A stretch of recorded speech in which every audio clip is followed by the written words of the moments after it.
All right, good morning, students. Let us continue with where we had left off in the previous lecture. I hope that you all have gone through the first lecture properly, because this now will be the crux of this particular chapter. This second lecture that we are going to study just now, it will cover majority of the important portions that are there in this particular chapter, also from the point of view of the examination. Okay, so the first lecture was basically just the base building, and this will deal with the main important things. Okay, so radioactivity we had started. It is an activity which involves radiations coming out of the nucleus. Okay, so the electrons don't have anything to do, the revolving electrons do not have anything to do with radioactivity. Radioactivity is essentially a phenomena in which an unstable nucleus, please remember the words unstable nucleus, so not all nuclei are unstable,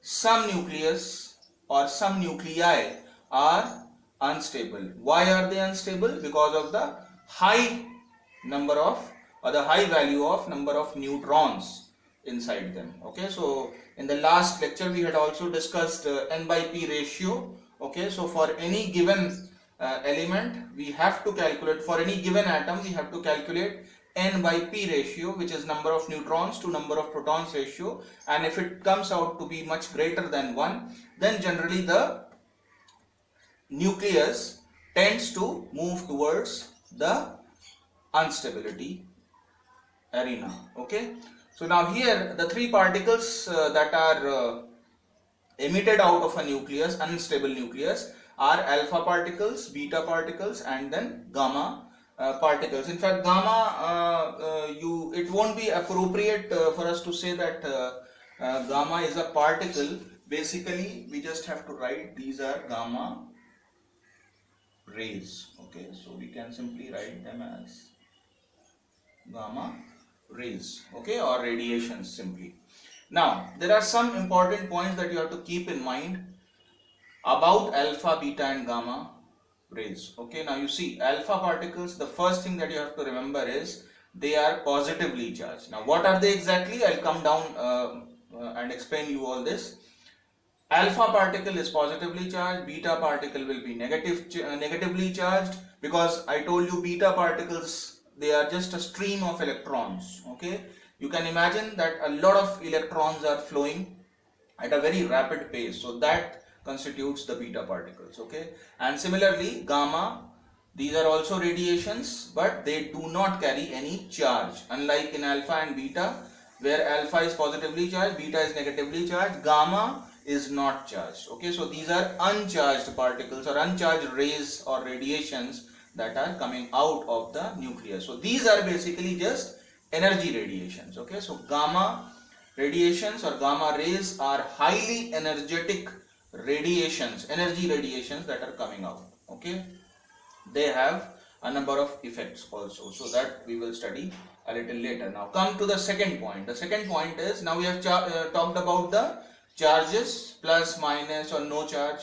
Now we are going to come down to the masses. Okay, so do these particles that are coming out, do they have mass? If so, how much? And so on and so forth. So come down to alpha particles. Alpha particles, since these are positively charged particles, they carry a small mass. Okay, now this reason why I have written small is because it is extremely small, in the order of 10 to the power minus. Okay, so the exact details you can have a look from the book. Beta particles, you all know there is a logical way of analyzing the mass of beta particles. I told you that beta particles are negatively charged particles, and these are basically electrons that are flowing. Okay, so we all know what is the order of the mass of an electron, 10 to the power minus 31 kgs. Okay, so that is like extremely small, so small that it can be neglected. Okay, so the mass of beta particles, although we can't say that beta particles are entirely massless, no, they are not massless, but then they have extremely small mass, which is like negligible mass. We can neglect their mass. Gamma rays, obviously they don't have any mass, it is just energy flow. Okay, so please remember, gamma is quite different to alpha and beta in terms of charge also and in terms of mass also. Now coming down to the third point, where we will study the symbols. Yesterday also, in the previous lecture also, I had discussed a few things about it. Now this, have a look, this is the notation or the symbol for writing gamma radiations. You will draw this symbol, and these zeros are basically showing you that there is no charge and there is no mass. Okay, similarly beta particle I showed you yesterday, -1 E0, which is basically a negatively charged electron. Okay, you can also write this same thing with this symbol. Okay, so these two symbols represent the same beta particle. Now coming to alpha particle, which will need a little time for us to understand. You see, the symbol of alpha particle will be like this, 2He4. Now, having a look at simply this, one could tell us, one could say that this is simply a helium atom. No, it's not a helium atom. You see, this is what will explain to you what is an alpha particle. Have a look here. This is a nucleus.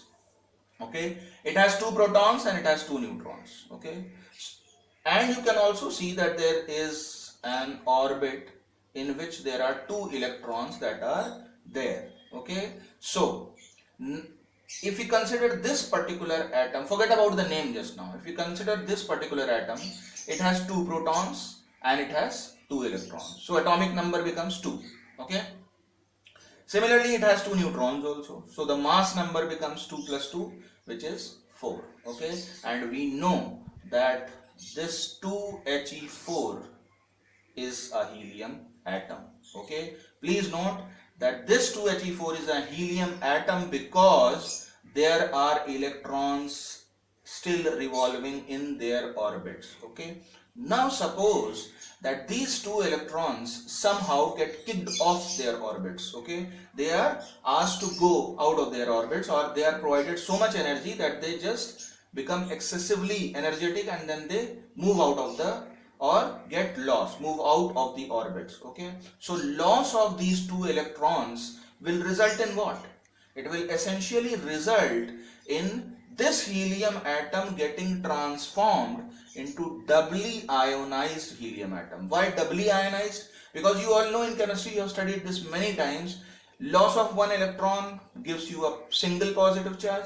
Loss of 2 electrons will give you 2 positive charges. Okay, you can have a look here, He2 plus. Okay, so this, after the loss of 2 electrons, the entire helium atom essentially becomes simply the helium nucleus. Okay, you can see the 2 electrons have been lost, so there is no orbit now, or in fact the orbit does not have any electrons. You can imagine it like that. So this essentially, what is left is nothing but the helium nucleus. Okay, that helium nucleus can also be known as doubly ionized helium atom. And if you want to write this in terms of symbol, then this also will be written as 2He4, because 2 protons are still there, atomic number equal to number of protons, and mass number is equal to number of protons plus number of neutrons, which are still there. So 2 plus 2 makes it 4. Okay, so although the symbol is 2He4,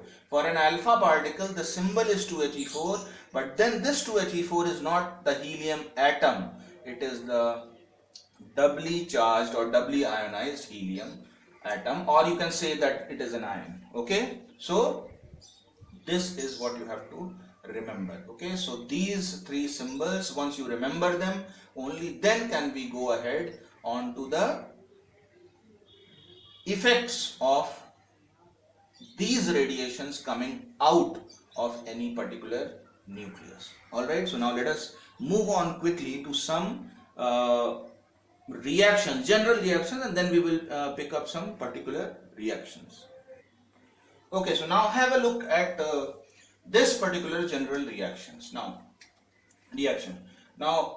this, had this been a chemical reaction, you would have called the left hand side as the reactants, this side as the products, but I told you, since this is a nuclear reaction, therefore you will call this as the parent nucleus. Okay, so this becomes the parent nucleus, because this is the original nucleus that is there.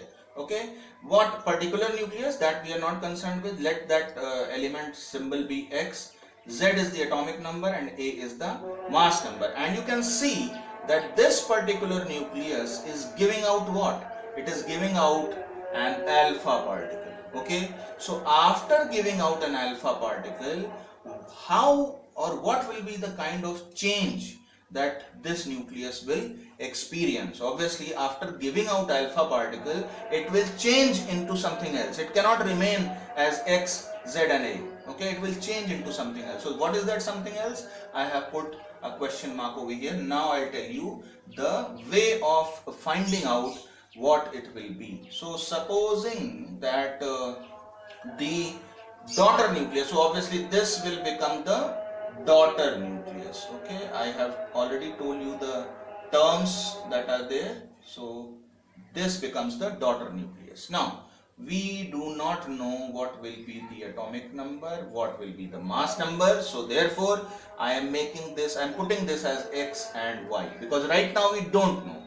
Remember, what we are studying just now is alpha, beta and gamma, what sort of charges and particles these are. We have studied that. Now we are studying the effects of their emissions from a nucleus. So suppose this was the parent nucleus, it gave out one alpha particle. So what will be the new daughter nucleus formed? So that is what we need to find out. So now you see the atomic numbers on both sides will be balanced. So on the left side we have Z. This has to be equal to 2 plus X. Okay. So therefore, using this we get X is equal to Z minus 2. Okay, so the atomic number of Y over here, the daughter nucleus, will become Z minus 2.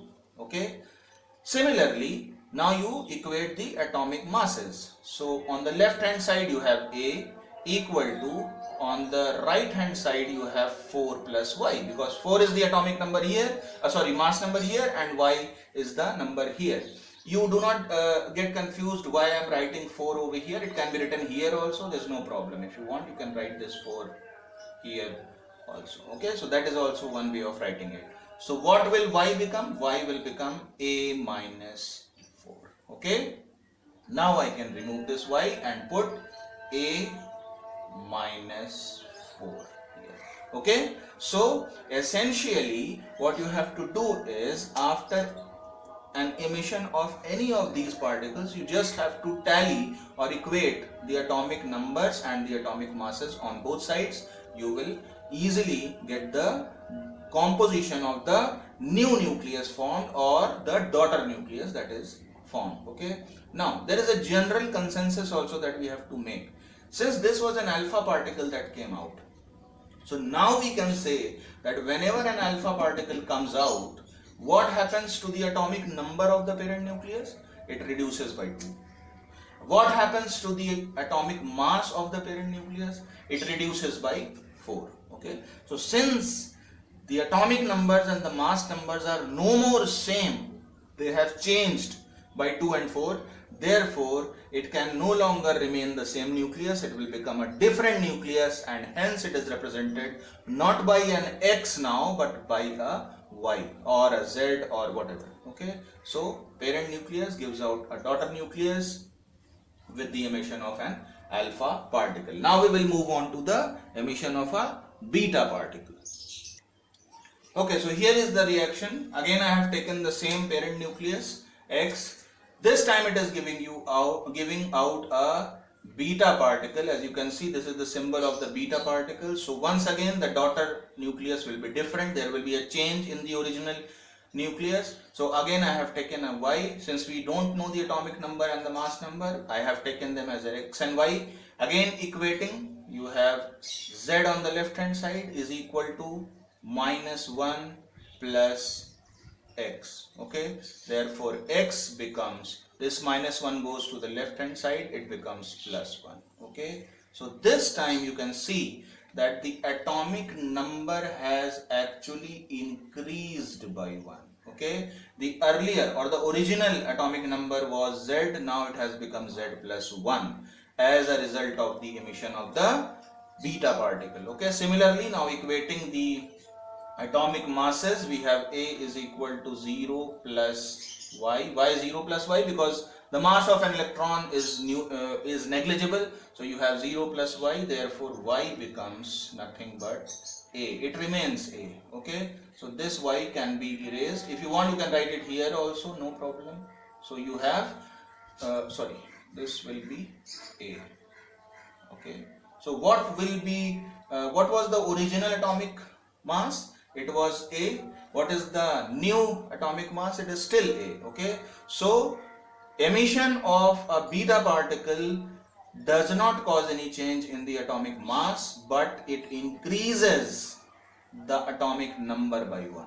Okay, so please remember this way. And now coming on to the last part, which is the emission of a gamma radiation. Okay, so now let us once again have a look at that same parent nucleus. This time it is giving out a gamma radiation, and since gamma radiation does not carry any charge or mass, so the atomic mass, atomic number, it is shown as 0, 0.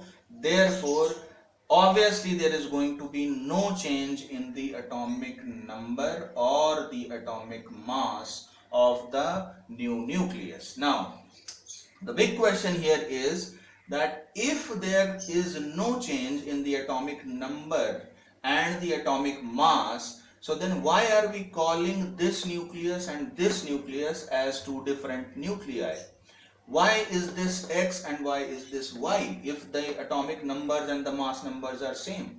Why are we calling this as a parent nucleus and this as a daughter nucleus? Because please remember that although there is no change in the atomic numbers and the masses, still gamma radiations are highly energetic radiations.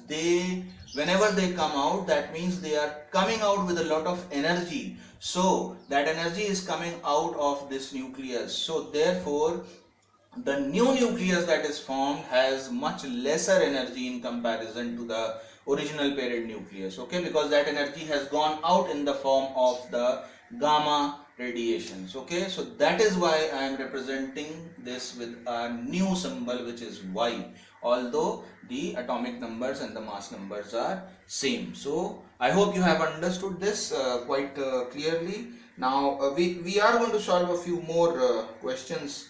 Now this time the examples will be that of certain individual particular elements that we will consider. But before that, let us quickly go on to some of the important characteristics of these alpha, beta and gamma radiations, and then we will move on to the questions.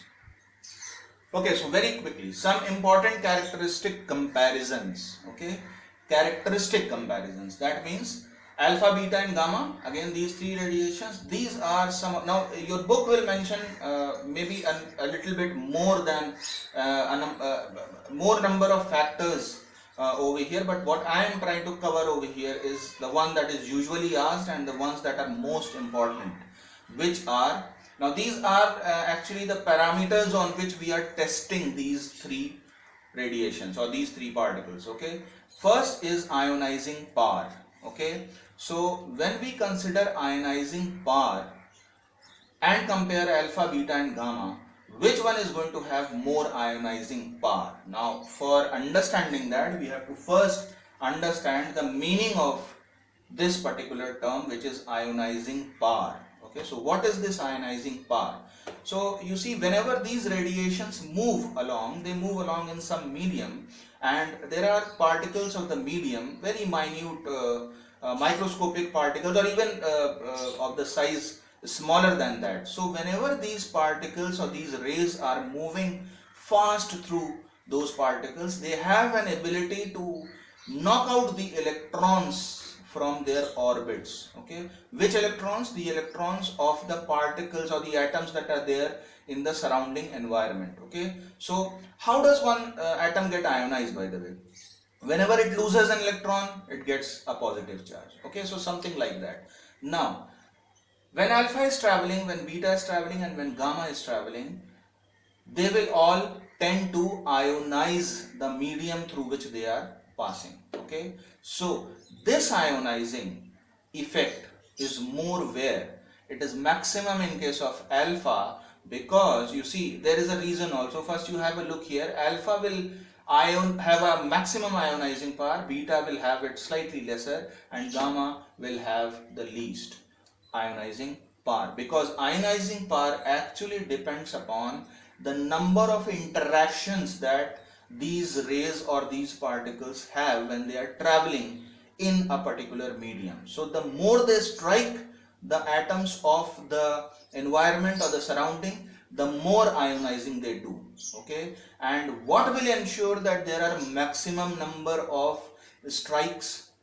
The size or the mass of or the momentum of those particles. So as you can see, alpha, beta and gamma, just now we studied that alpha has the maximum mass. Okay, obviously it is not a very great mass or a very big mass, but in comparison among these three, alpha has the maximum mass. Okay, so it will strike the components or strike the atoms of the environment or strike the particles present in the environment that they are traveling in, and therefore they will strike off, or they will hit the electrons and knock them off, thereby ionizing the medium. Therefore alpha has maximum ionizing power. Now come to the penetrating power. Penetrating power obviously you all understand, it means how deep they go into a particular thing. Let's say for example our human skin, how deep can they penetrate? So alpha, beta and gamma, if you see, they are this particular parameter, the result is just the opposite of what you saw in ionizing power. Here alpha had the maximum ionizing power, but it has the least penetrating power. Why? Because for penetrating power through any stuff, you need highly energetic radiations which are moving extremely fast and having a lot of energy with them. So obviously gamma rays have the maximum energy with them. They are traveling in fact with the speed of light, therefore they penetrate the most. Okay, so please remember these two, ionizing power and penetrating power, are the most important aspects when you compare these three. Okay, now come to the biological damage, which is the nerve damage or the skin damage that these can do. Obviously gamma will do the maximum damage, because once again these are highly energetic radiations which have the ability to in fact burn the skin or the cells. Okay, you all will study, when we will study the uses of radioactivity, some useful ways about them, then we will study this in detail. So coming on to the last aspect, the important aspect, which are the speeds. So you can see that gamma rays are actually, when you were studying light, you during electromagnetic spectrum you had studied that gamma rays were also there. So these are electromagnetic rays, and therefore they will travel with the speed of light. So you have 3 into 10 to the power 8 meter per second as the speed here. Beta of the order of 10 to the power 8, alpha lesser than these. Okay, so you have of the order of 10 to the power 7 meters per second. Okay, so as far as some small questions were concerned with regards to the questions that appear in the boards, this is what you have to study. Now as promised, we will go back to some examples pertaining to the radioactivity that some unstable nuclei observe. Okay, or they go through those particular radioactive emissions. So this time we will take, instead of taking X and Y, we will take particular elements that are there. Okay, for example, carbon 14 is an isotope, radioactive isotope of carbon. Then we have phosphorus 32. Okay, so similarly uranium 238. Okay, so some of these examples we will take. Okay, now here we have a look at what I had just said. This is a typical type of a problem in which you will be asked, you will be given a particular nucleus, and you will be instructed that you have to write the reactions of what is the new product after the emission of XYZ particles. Okay, so let us read this particular question.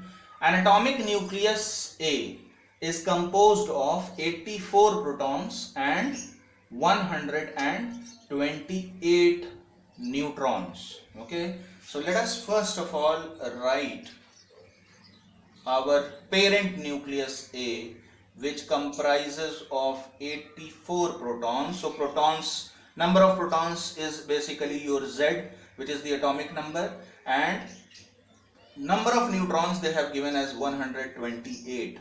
That means, do we write 128 over here? No, because over here or over here mass number should come, or atomic mass should come, and atomic mass is actually number of neutrons plus number of protons. So let us first calculate. Number of neutrons is 128 and number of protons have been given as 84. So the atomic mass comes out to be 8412, carry 1,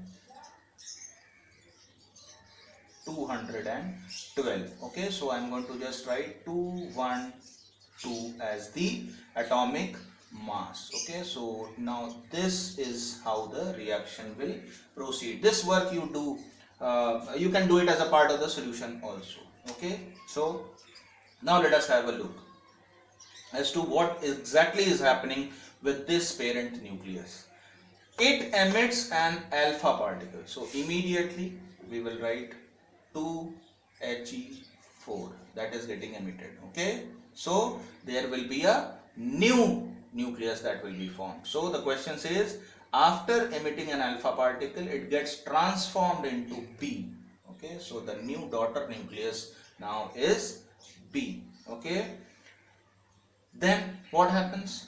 B then emits a beta particle which transforms into C. C then emits a gamma radiation and transforms into D. State the compositions of B, C and D. Okay, so this entire process is actually having 3 steps. The first step involves, as I have written, the first step involves emission of an alpha particle. Then the next step will show you the emission of the beta particle, and then finally the emission of the gamma radiations. Okay, so now I am going to erase this over here because this is not that important now. Now you see, what will be the composition? This is the first step. So what will be the composition? See, it is asking you the composition of B, C and D. So B, that's the first step. Okay, remember I told you, I just now explained in the lecture that whenever an alpha particle comes out or is emitted, then what is the effect on the atomic number? Atomic number decreases by 2. So 84 will become 82. Okay, and the other way also of checking, 82 plus 2 gives you 84. Okay, similarly, now talking about the atomic masses, whenever an alpha particle is emitted, the mass number or the atomic mass decreases by 4. So therefore this I will write as 208. Okay, other way also, 208 plus 4 is going to give you 212. Okay, so that is there. So that's the first step that we have. Okay, now this new nucleus B that is formed, let us write that over here, 208. Now this has become a beta emitter. Okay, so this is going to give out a beta particle and it is going to change into another new nucleus C. Okay, so again, emission of a beta particle actually increases the atomic number by 1, so it becomes 83. Otherwise also 83 minus 1 will give you 82. Okay, and there is no change at all in the atomic mass of the nucleus whenever a beta particle is emitted, because here you see there is a 0. 208 plus 0 gives you 208. So that is the composition of C. Similarly, now I am going to write the last step, which is the C becomes a gamma emitter. So you have gamma obviously is going to be represented like this, and the final nucleus symbol that you will write, it will be D, and obviously there won't be any change in the atomic number also and the mass number also, because gamma radiation is simply energy radiation. Okay, so the atomic number and the mass number will not change, but the energy of D will be much less than the energy of C, or the energy of the daughter nucleus will be much lesser than the energy of the parent nucleus here in the third step. Okay, so that is how you will be solving such questions. Okay, now let me take you to a more particular example. Okay, so here you are. P32, P is phosphorus. Phosphorus 32 is a beta emitter. So they are telling you that this is a beta emitter. It is unstable. Show this with the help of a nuclear reaction and identify the daughter nucleus thus formed. Okay, so what is our parent nucleus? It is phosphorus 32. Okay, so the atomic number, if you don't know, it will be 15. So it is 15p32. Just like when they say carbon 14, so that means 6c14. Okay, similarly when they say phosphorus 32, it is 15p32. Okay, now what is it going to emit? It is going to be emitting a beta particle. So we are going to write this, and then what will be the new daughter nucleus? It says identify the daughter nucleus. Okay, so before identifying that particular element, let us first find out what will be the atomic number and the mass number. Mass number is not going to change, it is going to remain 32. Okay, because you see electron emission does not change the mass number. Okay, and whereas a beta emission actually increases the atomic number by 1. Otherwise also you can check 16 minus 1 is equal to 15. So 16 and 32, if you actually have studied the periodic table properly, it is nothing but sulfur. 16s32 will be the daughter nucleus. So this is your parent nucleus. After the emission of a beta particle, you have this as the daughter nucleus, and when they say nuclear reaction, this is the reaction, identify the daughter nucleus. That means what is it? It is sulfur. It is sulfur 32. That is your daughter nucleus that has been formed. Okay. Okay, so now we are moving on towards the final stages of this particular lecture. There will be one more small lecture after this, in which we will study about the effects of electric and magnetic fields on these alpha, beta and gamma radiations that are usually coming out of any particular radioactive element or an unstable nucleus, you can say. Now a very logical, although this question is coming a little late in the chapter, but I just thought to give you this idea also. Ever wondered how a negatively charged particle is coming out of a positively charged nucleus? You see, we are saying that suppose this is a nucleus. What does nucleus have? It has positively charged protons and it has neutral neutrons. Okay, so essentially in this nucleus, what charge is there? Positive charge is there. Nucleus is positively charged. So when we say that any unstable nucleus is giving out alpha, it is understandable because alpha is positively charged particle. When we say gamma is coming out, it is understandable because gamma is simply energy waves that are coming out. But when we say that beta particles are coming out of the nucleus, now when we say beta particles are coming out of the nucleus, we mean that beta particles are essentially negatively charged particles. These are stream of electrons. So how can negatively charged electrons come out of a positively charged nucleus? Where are electrons in the nucleus? There are no electrons in the nucleus. Nucleus only has protons and neutrons. So therefore, where is this beta coming out from? How does negatively charged particle come out of a positively charged nucleus? So the answer will be, you see, what is the answer actually lies in the reason of radioactivity. Why does radioactivity take place? I have already told you many times before, because of an unstable nucleus. and nucleus becomes unstable when number of neutrons become very high. Number of neutrons become excessive. Now you see, I'll show you this with the help of a reaction. Suppose the number of protons are only 15 and the number of neutrons are, let's say, 17. Okay, so number of neutrons has become excessive.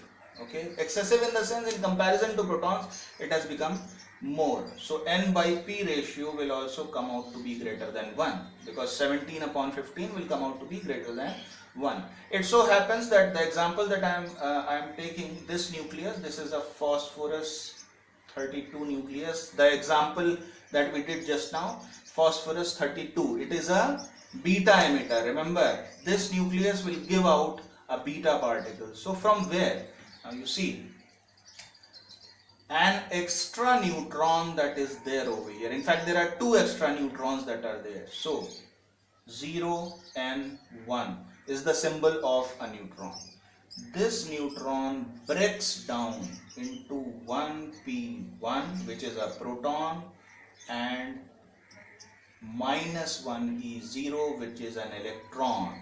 Now you see, 0 on the left hand side, 1 minus 1 makes it 0 on the right also.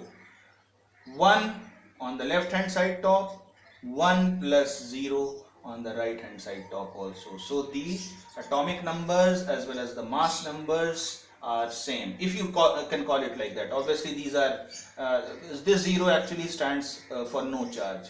This is plus 1 meaning positively charged proton. This is minus 1 negatively charged electron. So essentially you see, although there are no electrons here in the nucleus, there are only 15 protons and 17 neutrons, but these extra neutrons can very well break down into proton and electron, and obviously there will be some energy radiation. These are anti-neutrinos, you can say anti-neutrino. You will read in the book, you will find this particular word. These are nothing but energy radiations that are coming out. Okay, so apart from beta, there is a lot of energy emissions that are taking place. Okay, so you don't really have to go into the details of this, but the reason why I showed you this reaction is, this reaction is showing you the breakdown of extra neutrons into protons and electrons. Okay, so you see, you can imagine,